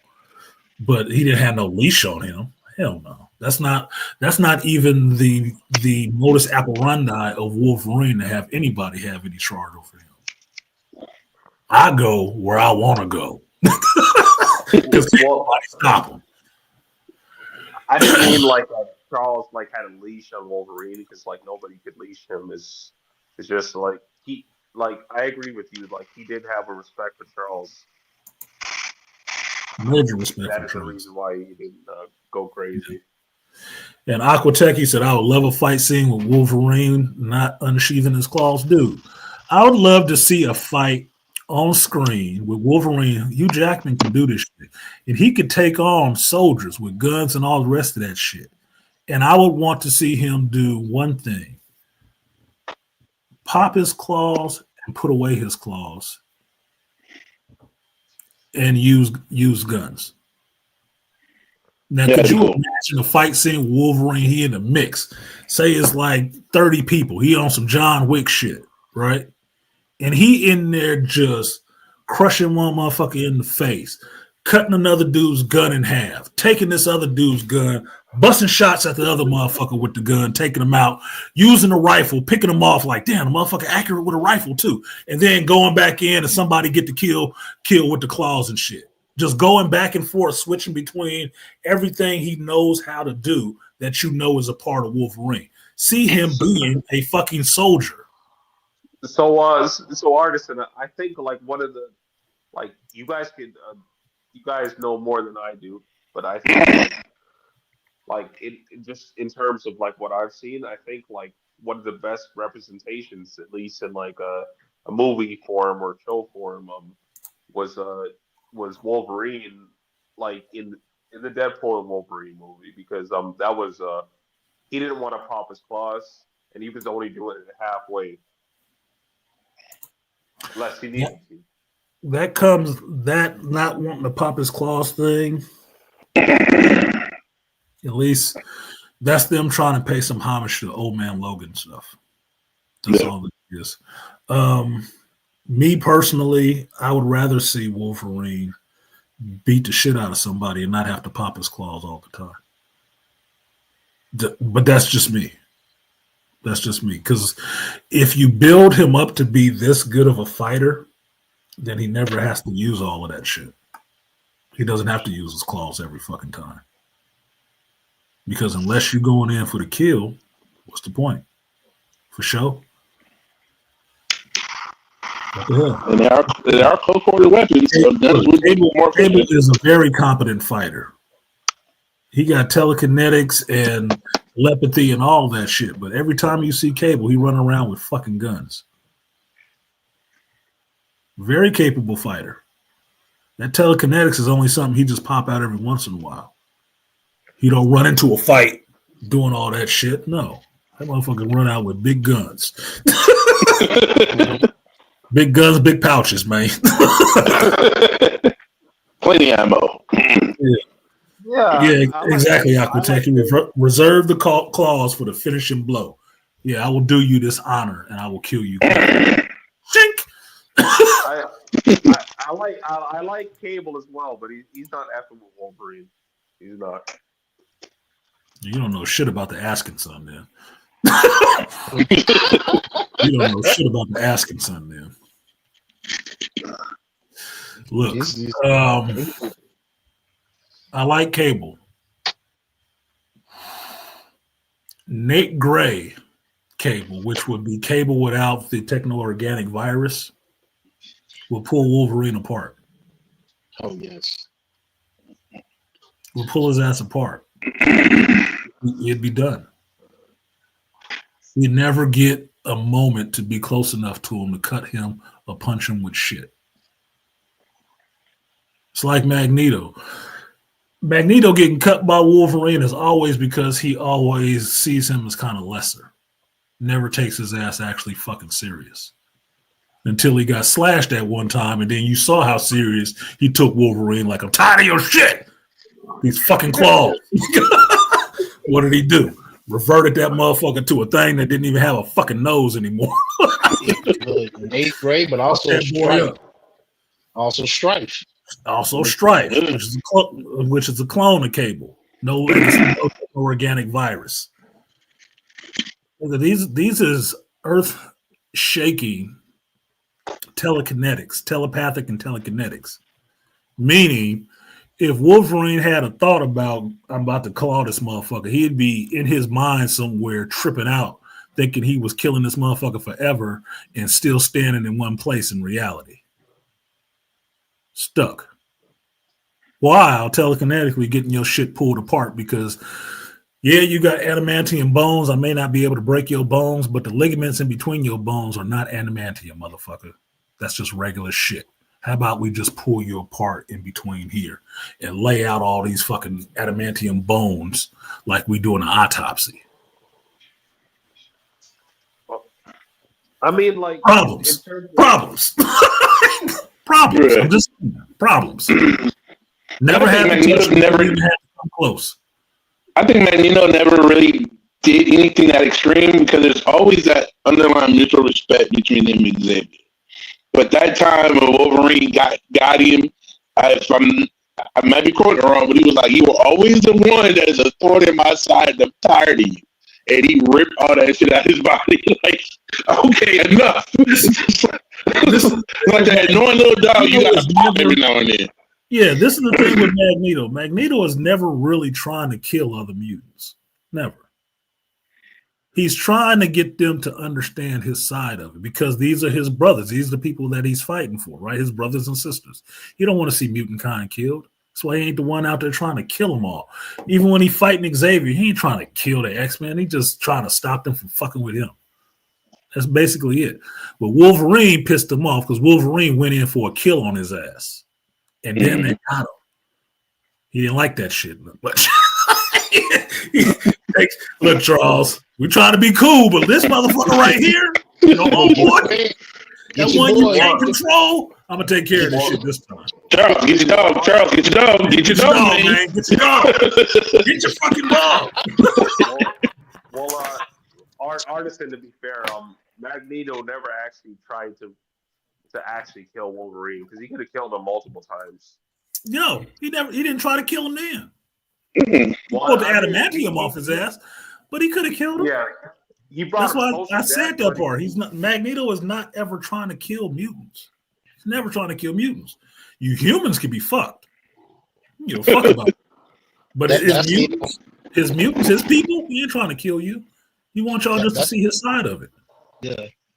That's why anytime the humans fuck with the X-Men, who's the first one to come up? Oh, Charles is missing. What's up? What he at the door? Pull shit apart. What's the plan? What we doing? Yeah, calm down, Max. No, ain't no fucking calming down. Ain't no calming down. I told his ass, you playing nice with these motherfuckers is gonna get him killed, and he dead now. I ain't playing nice. I'm about to ride with Charles. that was part of why I like X-Men '97, because it was like after Charles got killed and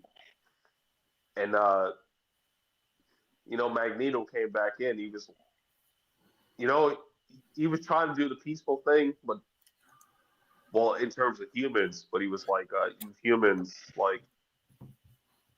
Yeah, he was trying to give Charles his due, right? He was trying to do it Charles's way, because that ain't his way. He like fucking people. Charles was always that, and that was the debate between them, right? Is like, no, they can be good, just have to see they better side. Like, all right, man. All right, man, we're gonna see. Like even in the comic book when he wanted to make Asteroid M, and the governor's like, no, you can't do it. And I was like, okay, well, how about if I just stop the Earth's rotation? How about that? Now can I leave? Magneto just want to be left alone. Right. Look, dude could kill the whole planet. Just leave his ass alone. That's all he want to be do. Leave me alone and stop persecuting my people. You ain't got to have a problem with me. I'll be up here on my asteroid. I can't even have my asteroid. Well, fuck y'all. Fuck off, y'all. Can't have my own island of Genoa. I can't have my own island either. God damn, y'all just keep wanting to be fucking with poking the bear, right? People don't know how to leave well enough alone. He's a threat. We got to take him out. Why don't you leave his ass alone, and maybe he won't be a threat? You know, right. That was like one of the parts of X-Men '97 that I liked was I mean, not really liked. It was, I understood. It was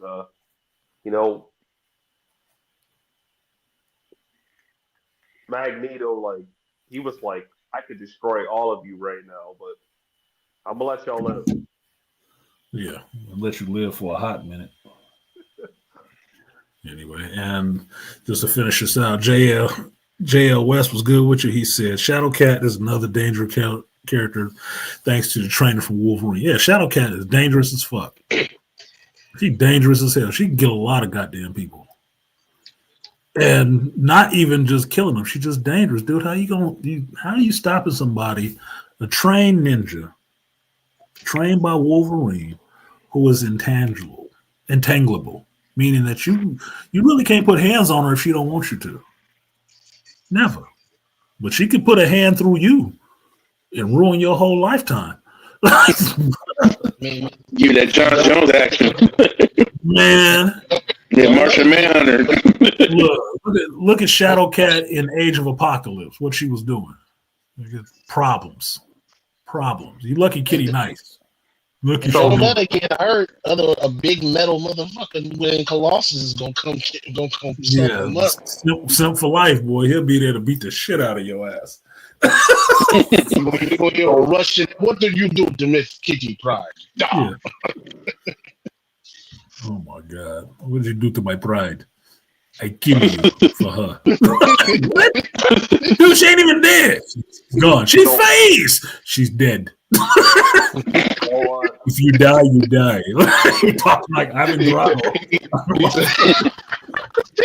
So, a question for y'all: like, would y'all have watched like a proper X-23 movie? Yes. Comic book fans, hell yeah. Yeah, despite my better judgment, I actually like X-23 Laura Kinney a bit. She's the closest one that I think is actually, another attempt at Marvel to try to make a female version of Wolverine. I actually like Laura a little bit more. They kind of got it right. And her origin is not as ridiculous as, Wolverine was fucking Elektra and this girl came out with powers. They're like, get the fuck out of here, dude. Yeah, whatever. Like, come on. That's like saying he fucked She-Hulk and the girl came out green with claws. Like, stop it. At least X-23 makes some sense. Like, we had all these chromosomes, but we only had 23. We didn't have the 24th one, which came out girl. Okay, that makes actually some sense to me. Like a boiling bag baby. Fine. Laura Kinney is a more popular character, looks a little bit better, doesn't work as well, works better than Dekin to me, but those two I would rock with. I'd rock with an X-23 movie. Even with Daphne King, little ass in there, little cutie self. Yeah. So Throw her ass in I there. actually think Ryan Reynolds got it wrong in Deadpool versus Wolverine with like that portrayal of X-23. I think it was really goofy. I think like how it was beforehand, like in the Logan movie, was a better portrayal. Well, That is you my have to only understand issue with that. it's a different X-23 from a different timeline, and she's older. So what do you think she got wrong? And make it quick because I got to get out of here and get to this work order. What do you think he got wrong? Be specific. Don't give me that general broad brush. What I think he got wrong was that like there was a lot of goofy stuff in there. She was wearing like those like goofy ass glasses and like there was a whole bunch of crap in there. Did you ever see Logan? Yeah, I see Logan. So you don't remember the glasses from Logan? Those are the glasses she was wearing as a little girl in the Logan movie. That's why the glasses came back. That's like her putting on her fighting cowl. Blood out her eyes, nigga. I'm gonna have to rewatch Logan. I only seen it once. So I'm gonna have to You rewatch definitely Yeah, are. that was That's a moment where he why treated her like a child. glasses. So, and you got to remember, if you They go were back on and the road watch together. Deadpool, go back and watch it, and remember the conversations they had by the fire. That's why she's different, and she's not an animal. He told her that you're not an animal. Basically, he changed her, and those glasses were symbolic of her journey with him. So that wasn't corny. That was actually a good tie-in to him. And it's like, Yeah, you're not Logan, but you're still Logan. Yep. Well, as a man, I can admit when I'm wrong. So I'm gonna have to go back and rewatch the movie. 'Cause I seen it like I seen it. I had my kid with me, so like yeah. Well, my Yeah. kid was young at the time, so she didn't see any of that kind of stuff. But, Well, people miss things, but that's why I say that. I thought her portrayal and them growing the character up because the actress has grown up was actually a good homage because now she has a bit more control over herself. She's not the feral child that she was 10 years ago when they did that goddamn movie. This is a damn near grown ass woman right now. And so the character has grown up too. But the one thing that she holds on to that is part of her personality and who she is those fucking glasses. Because she had those glasses all the way through the Logan movie. And every time she was a little stressed and didn't want to deal with some shit, she popped them bitches down. Fighting, it was her cool glasses. I think she stole them fucking glasses. If I remember correctly. Didn't she steal them at the gas station or some shit? I think so, yeah. I had to pay for those. She almost killed the dude, the clerk. They're like, no. Like, we'll take these. Yeah, the glasses are fan service, but it's part of cinematically her character. It's part of her character. That's why it was good to see him be put on. That's what it was. So I thought he did it. I thought he did some justice. He did everybody some justice. Like my mother just recently watched Deadpool and Wolverine, and then went back and watched Deadpool and Logan, right, in the Logan movie, because she said she was watching the movie and she was thinking all of a sudden she was missing some things that should have been important. There was some story beats that she was missing because she was surprised by all the other characters showing up, be it Elektra and Gambit and Blade. She was like, what the fuck are they doing in here? But she didn't know the X-23 character. She didn't know who the character was. And so doing her diligence, she actually went back and watched those other movies so she could fill in the blanks of what she's not understanding. But she enjoyed the movie, which I thought was interesting. My mother's retired. She got plenty of time, and she's a cinephile in making me. So she went back and watched those. She got time. She went back and watched that shit. Like, I don't get this. I'm missing something. Let me go back and do my due diligence and see these movies and see where these things came from or something. Because I think I'm missing some of the story. And so she got the rest of it. So we had that conversation at Thanksgiving talking about that shit, which was fun. So anyway, that's a great conversation that you had with your mom. yeah, we talk television and movies. She got me on a show I might check out, which is by the guy who made Tulsa King, and the show is called Lioness. It looks like it's dealing with the CIA and like a little special ops team and shit, mostly chicks in it. Zoe Saldana is in it, but from what I was piecing together a little bit, it seems like it's pretty good. It was on Paramount Plus, but if you got Apple TV, you can watch it on Apple TV. So I'm gonna check it out on Apple TV because there was some interesting shit going on in that show, especially where the Marine short version of it is a Latina Marine comes from an abusive relationship with her boyfriend. I guess he was a drug dealer or some shit, whatever. And to escape the abusive boyfriend, she goes into the Marine Corps. So once in the Marine Corps, she distinguishes herself a little bit, makes the rank of sergeant, and she gets looked at by the CIA. Zoe Saldana's character.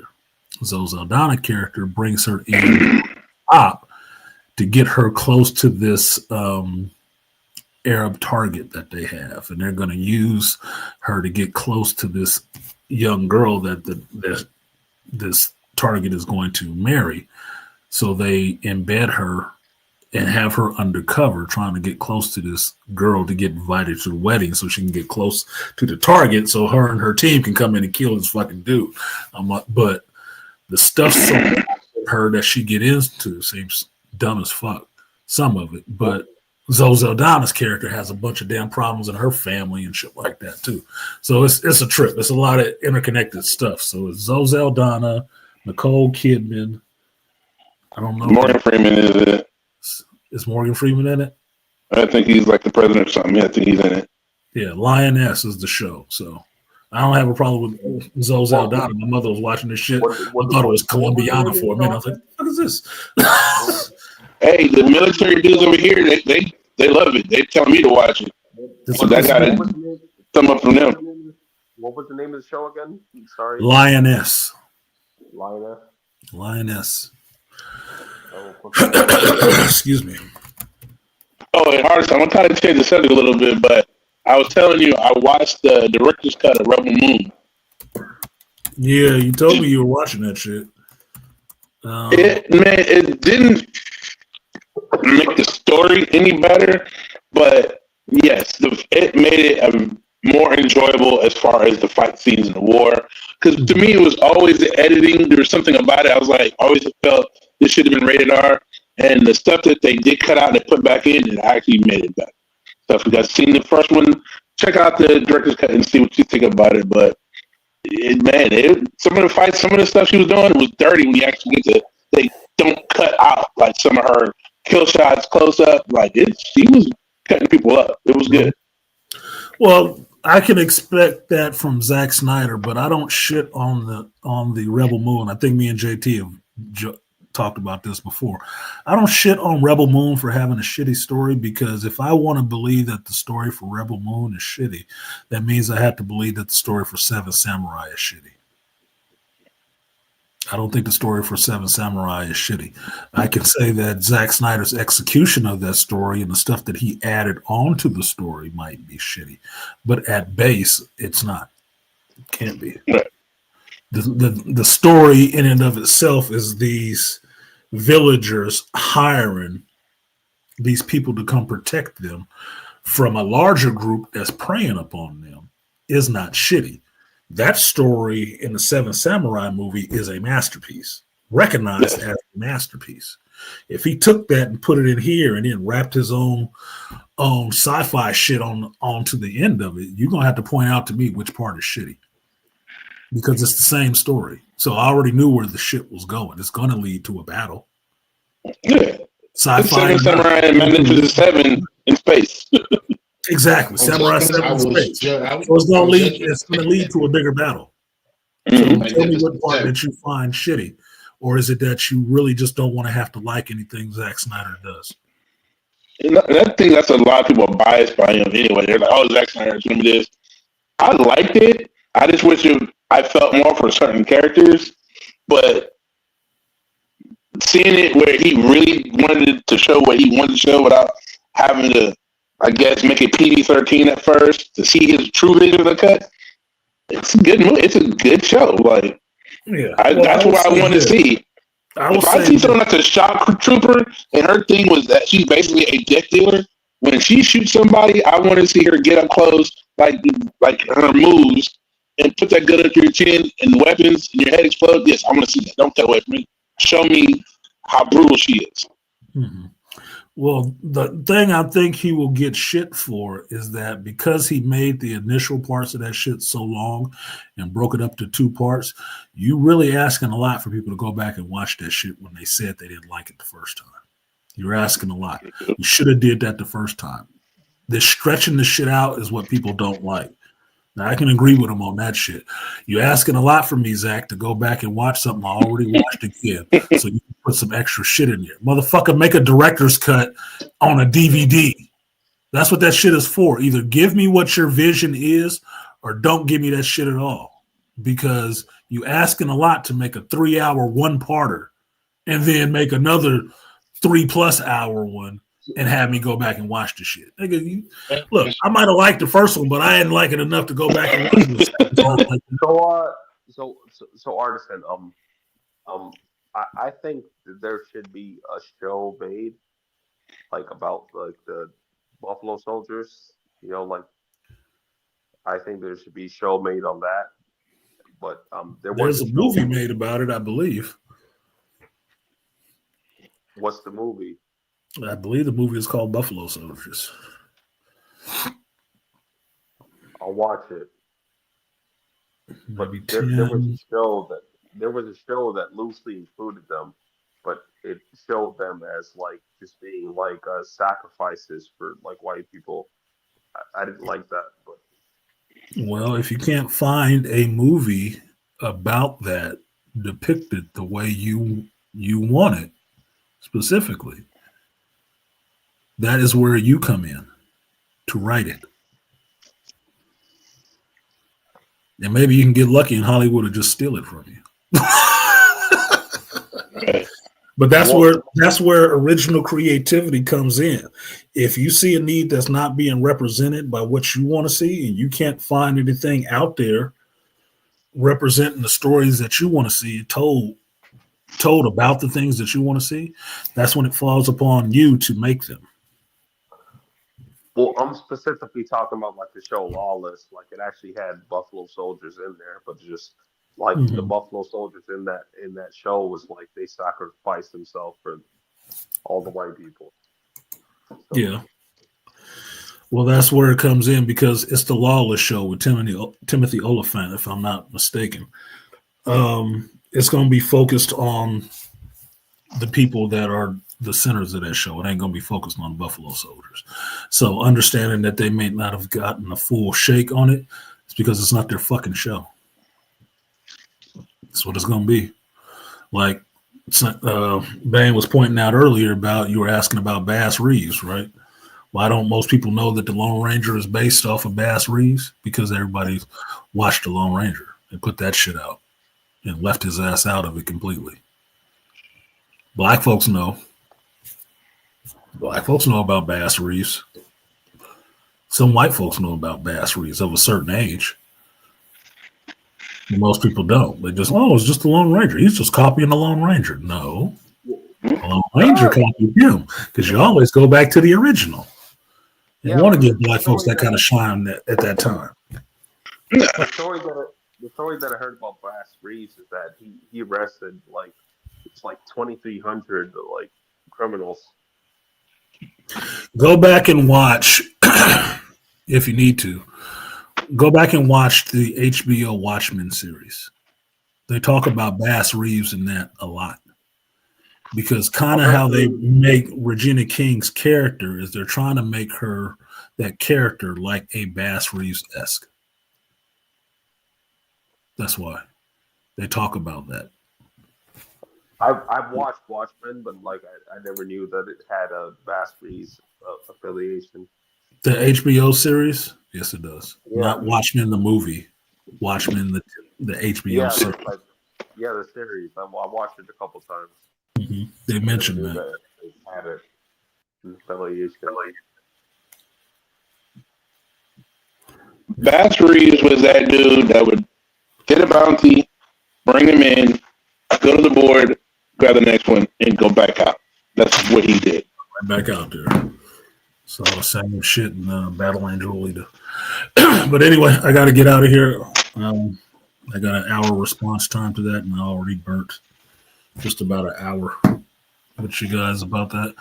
I can come back, hopefully. This is just one call, but, somebody broke something, and I got to go deal with it real quick. It's water related, so they're not going to be home, but I need to take care of this real quick. So if I can, I will come back and do a part 2 to this. That is my intention, is to do a part 2. So hang tight. You subscribe to the channel and click the bell, so when I go live, you'll get an alert. If you don't click the bell, you won't get a fucking alert. You won't see a part 2. Because we got to come back and talk about some of this Doom prophecy before 6 o'clock when the new episode comes on, because I saw some people finally came to the party on watching Doom prophecy, and they, oh my God, they were strip mining that video. I had to let Dead Set know. It's like, goddamn, Dead Set, they love every one of your ideas. I have not watched it. That motherfucker might as well have a vocal box hooked up to you, because he's squawking the same shit you said. Late as fuck. Hey, shit. This is why I don't like name dropping motherfuckers. It's like, dude, they're going to steal anyway. Fuck them. Yeah, I feel you on that. Terrible, terrible, terrible. I just had to laugh off that shit because they tried to speed run that whole long ass video. And it was hilarious when you watching that shit. Fuck faces. Anyway, it is what it is. It's fucking YouTube. It's out there free. So they pick up as they went. Artisan, the last thing I want to say is that recently I've been seeing that content creators been. Oh my God! I knew you was gonna get into this shit. I should just drop your ass down right now because I gotta go. I don't feel like I'm not retreading old ground. I already talked about it. I don't need to mention it again. Final thoughts. Recently, they've been bringing up black people to talk about what they're talking about. Yeah, but they bring up the ones that they know of. There's other people with big channels too. I don't have a big channel, so I'm not necessarily worried about that shit. But like I saw that you put a call out to me that Tyrone Magnuson was on somebody else's channel, and I'm like, okay, so what? I know who Tyrone is, and I know whose channel he's on.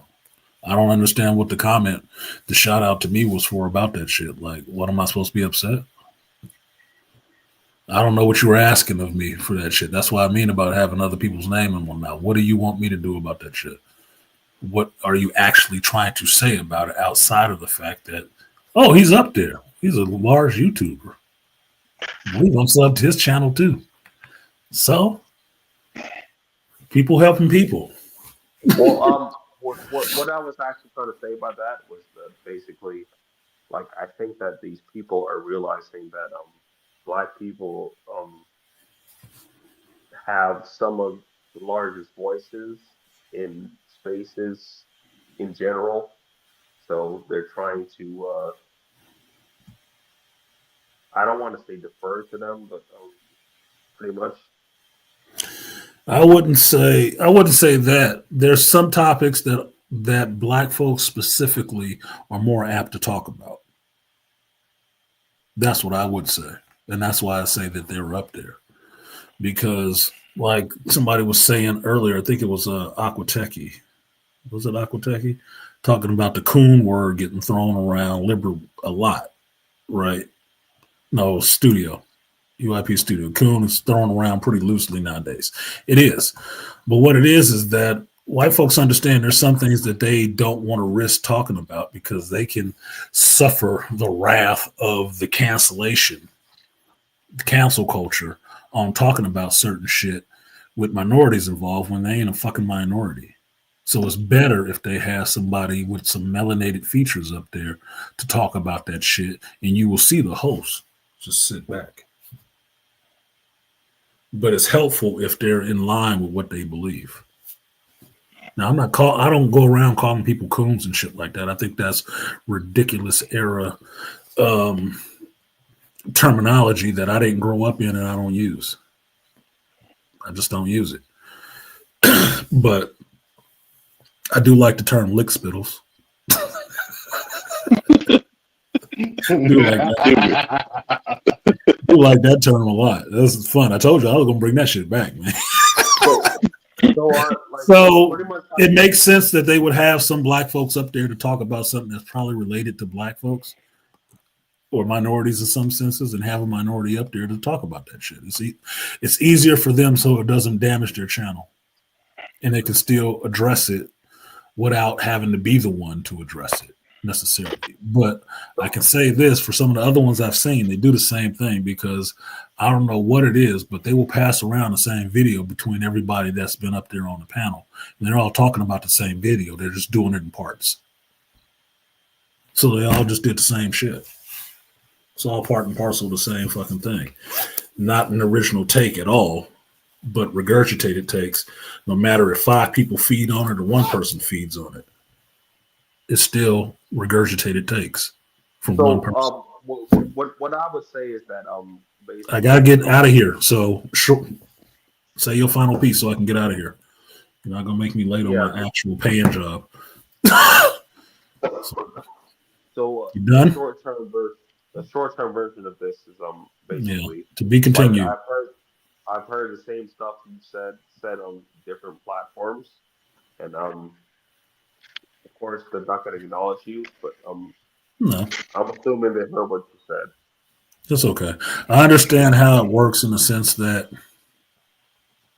if I find a way to break through and have my channel grow really large, they'll come to me. I won't have to go to them. Then they'll want to recognize, sort of. Like Angry Man is seeing the same thing. For a while, he could never get through 30K, right? It was hard as fuck for him to get through that 30K for some reason. And he found his way around that barrier that was blocking him from doing that. And since then, he has only gone up from that shit. Only gone up from that shit. Because some kind of way they keep you suppressed at a level. And it don't matter who blows up around you. They will keep you suppressed at a level. That means that they're comfortable feeding off of your ass. They're not comfortable letting you blow. Well, right now, Angry Man is damn near at 1 million.